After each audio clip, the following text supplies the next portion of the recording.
Good morning साथीहरू। अब चाहिँ म खाजा खान आँटेको। बिहानको खाजामा छ रोटी हो, अनि यहाँनिर अलिकति नानीलाई बिहान आलु भुजिया बनाइदिएको अलिकति उफ्रेको छ हो, अनि बेलुकाको भेन्डी र आलु छ हो, अनि यहाँ किनामा पनि अलिकति छ।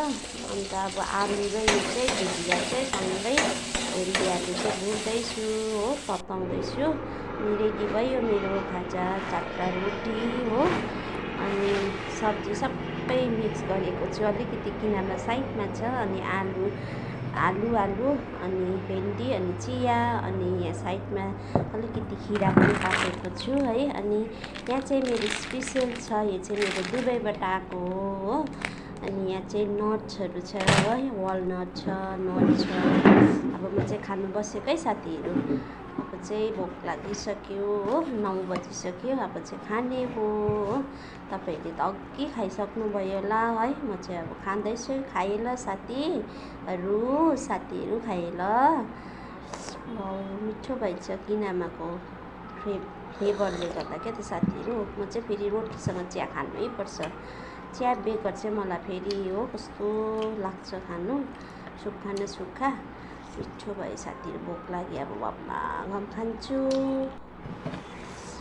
खाइसकेँ। अब चाहिँ मेरो छ लास्टमा खिरा हो, खिरा पनि खाँदैछु। चिसो खिरा खानु क्या मिठो भयो साथीहरू। गरममा फ्रिजमा राखेको थिएँ नि त हो, अस्ति नै ल्याएको कि खानु बिर्सेको भएर चाहिँ आज चाहिँ खाउँ भनेर यहाँ काटिराखेको नि हो। अब चाहिँ खाइसकेर फेरि काम छ साथीहरू। अब चाहिँ लास्टमा छ मेरो स्पेसल हो, दुबईबाट आएको।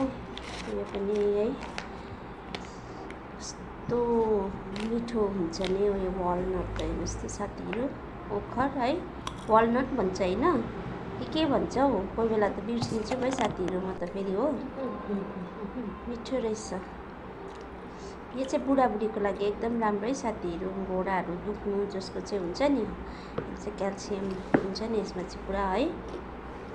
सो अब म खाइसक्न आँटेँ, अनि काम गर्नुपर्छ मेरो हो साथीहरू। गरम पनि पुरै छ हो।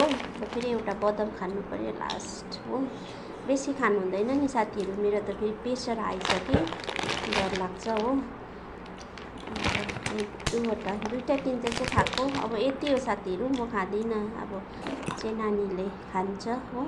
So every one by.